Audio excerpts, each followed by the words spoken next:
And then many times in meditation, what we think is we think that like to quiet, right? To make ourselves quiet.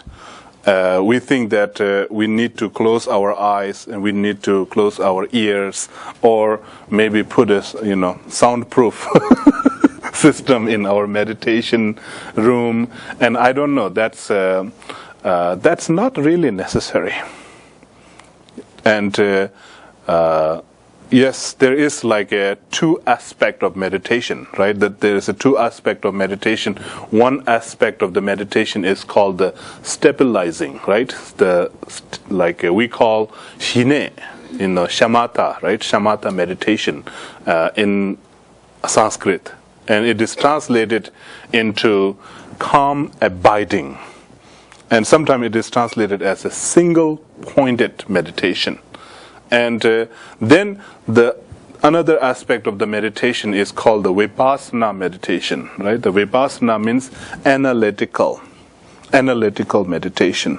So this actually two kind of meditation is really about, in the text sometimes it says that isolation, right? Isolation. And sometimes we misinterpret isolation as something that disconnect, right? Disconnecting from the world. And that is very misinterpretation. Really, meditation is not about disconnecting. It is actually about connection. It is actually about connecting more with ourselves and connecting more with the world. And if we disconnect, then it is not really, it is not really a meditation. It is like we de-associating with the present moment. And sometimes people think that meditation is about just kind of imagination, right? Okay, now let us meditate, and I am walking by the beach, that this cool breeze is coming. And then just kind of, I don't know, maybe that's like a little bit, it's nice, right? You're sitting in a hot Arizona, and then, it's a cool breeze, imagination is good. Maybe it's a kind of soothing, very soothing kind of thing. But I don't know, that's not the complete meditation. That's just kind of like a practicing. And sometimes people like to do meditation like, just kind of imagining things, right? Imagining, like if you are in the hot desert, then you're imagining yourself in the cold Himalayas. And if you're in a cold Himalayas, imagining yourself by the, like a hot desert or something like that. I don't know. That's not really meditation. It is imagination. So we should a little bit differentiate between imagination and meditation. And maybe sometimes people also think that meditation is a hypnosis, right? Like a hypnotizing, right? Like when we go into this kind of hypnotize, like, what do you call? Hypnosis, or, when we are hypnotized, we go into that kind of trance, right? That trance state, and it's kind of similar to meditation, but actually I heard that one of the master, I think their question was Jack Cornfield asked his master in Thailand that he asked, is meditation hypnosis? What is the difference between meditation and hypnosis? And he said, actually, meditation is not hypnosis. It is dehypnotizing. I think it makes a lot of meaning there. It is like, really, we live in this kind of trance state. We are already hypnotized, right? We are already hypnotized by the system, right? This corporate system. So, pretty much we are already living in this like we are in this trance, like, there's, like how the fashion trance comes, right? We just get into that trance, and that's a hypnotizing. Hypnotizing doesn't necessarily mean that, like you have to do that. It's like when there's a trance comes, there's like some sort of like, then we get into that trance, and that's already like the hypnosis. So meditation is actually about dehypnotizing, which makes sense, I think. It is like, how Buddha was like saying that I am just awake. See, I'm awakened from the hypnosis, It is like I'm no more hypnotized, I'm no more dreaming, because I am awake and I see everything like a dream. I see everything like a dream. I'm not a zombie. And I'm not a zombie. I see everything. I'm awake. I'm not sleepwalking. I'm awake. Right? It is like when we are hypnotized, it is almost like you just kind of like you go like a sleepwalker. So that is why the difference between meditation and hypnosis is like you go into this trance, but real meditation is dehypnotizing. It is like actually like we are already hypnotized, and meditation helps us to dehypnotize us. So that is the just kind of general introduction of the meditation. So how does the textbook start? The perfection of meditation.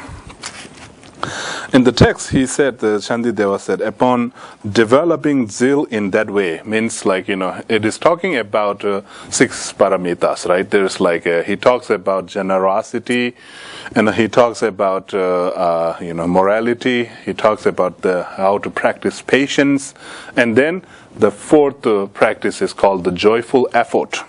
Joyful effort is like the, doing things joyfully. And it is like opposite of laziness and opposite of discouragement. So after you understand about this zeal or the diligent or this thing, and then he's saying that one should stabilize mind in meditative concentration. So it is important to stabilize our mind. Since a person whose mind is distracted lives between the fang of mental afflictions. That's an interesting image, huh? The fangs of the mental affliction means you see the 12 interdependent links, right? 12 interdependent links, image, and the whole, there's like the life cycle. The life cycle in the image, there is like an interdependent image, and there's like 12 interdependent, means there's a birth, and first there's ignorance, then karma, and then consciousness, and then it's called the cycle of life.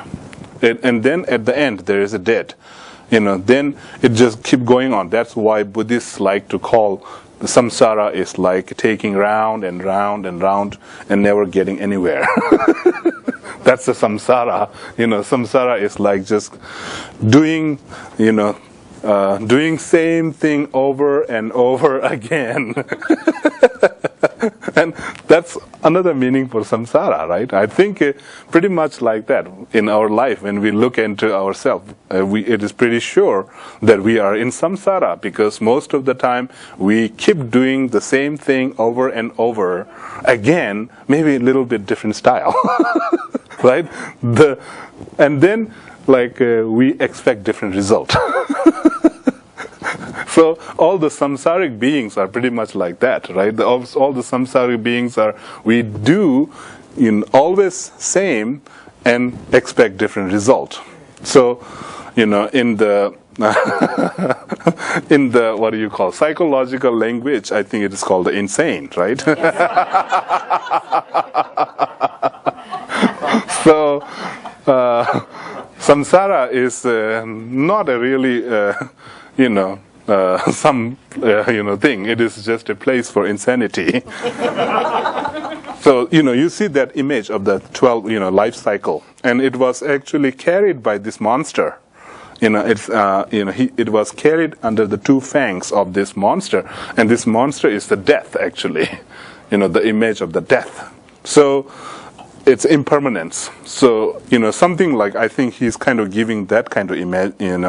So if you if you are distracted, then you are kind of living in between the fangs. Any moment you're going to it's going to get it. So it is like the samsara is pretty much like that. It is like we get in trouble.